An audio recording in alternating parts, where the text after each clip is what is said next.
യഥാർത്ഥത്തിൽ ഇത് കണ്ണീരിന്റെ പൊങ്കാലയാണ് ശരിക്കും അവരിടുന്നത്. സെക്രട്ടേറിയറ്റിന്റെ മുന്നിൽ, ഈ ഭരണകൂടത്തിന്റെ മുന്നിൽ ഇത്രയും ദിവസമായിട്ട് അവരോട് ഒരു വാക്ക് ഞാൻ മുഖ്യമന്ത്രിയോട് പറഞ്ഞു. മുഖ്യമന്ത്രി ഒരു വാക്ക് ഇതിനെക്കുറിച്ച് ഇതുവരെ സംസാരിച്ചിട്ടില്ല. ഞാൻ നിയമസഭയിലും നേരിട്ടും അദ്ദേഹത്തോട് അഭ്യർത്ഥന നടത്തി. അദ്ദേഹം ഇടപെടണം. അദ്ദേഹം ഇടപെട്ട് ഇതിനകത്ത് പരിഹാരം ഉണ്ടാക്കണം. നിങ്ങൾക്കറിയാം, കർണാടകയിൽ ഫ്രീഡം പാർക്കിൽ വലിയ സമരം നടക്കുകയായിരുന്നു ആശാവർക്കർമാരുടെ. അവിടുത്തെ മുഖ്യമന്ത്രി 5ാമത്തെ ദിവസം അവരെ വിളിച്ച് സംസാരിച്ച് അവരുടെ ഓണറേറിയം 10,000 രൂപയ്ക്ക് വർദ്ധിപ്പിച്ചു. എന്നിട്ട് ഹെൽത്ത് കമ്മീഷണറെ ഫ്രീഡം പാർക്കിൽ പറഞ്ഞു വിട്ട് സർക്കാരിൻ്റെ തീരുമാനം പ്രഖ്യാപിച്ചു.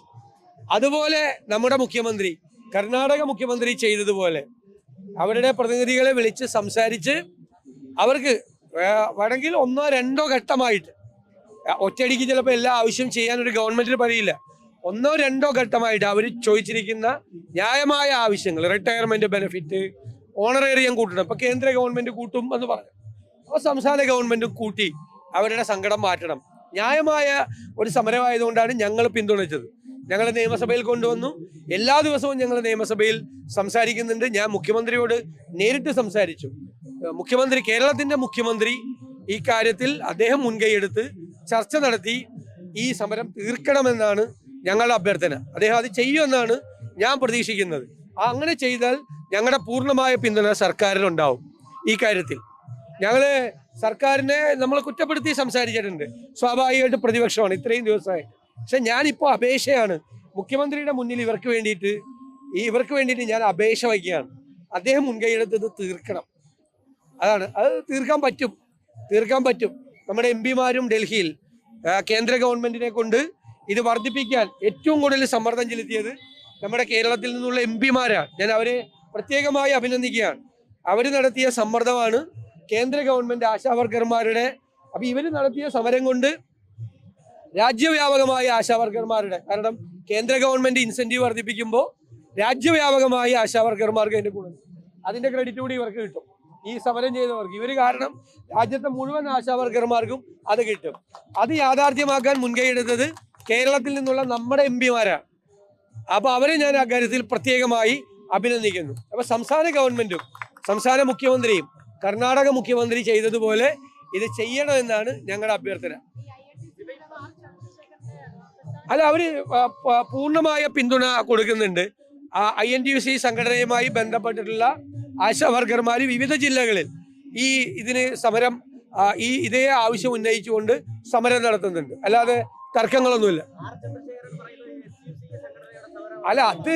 അത് അദ്ദേഹം ഒരു സംഘടനയുടെ യൂണിയന്റെ പ്രസിഡന്റ് അല്ലേ, അവർക്ക് സംഘടനയുണ്ട്. ഞങ്ങളൊരു പൊതുകാര്യമായതുകൊണ്ടാണ് ഇവര് സംഘടന. SUCIക്ക് എന്താ സമരം ചെയ്യാൻ പാടില്ല? CPM പറയുകയാണ് SUCI സമരം ചെയ്യും.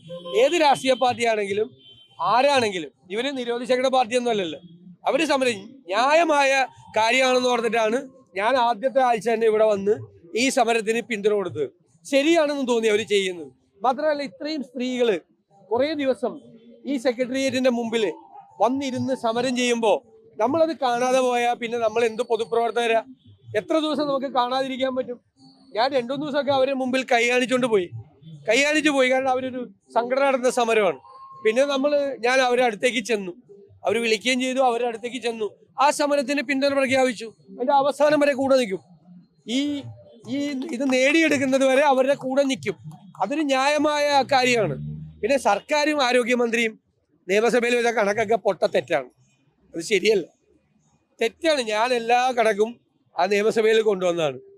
ഈ 2024-25 കൂടുതൽ പണമാണ് കേന്ദ്ര സർക്കാർ തന്നിരിക്കുന്നത്.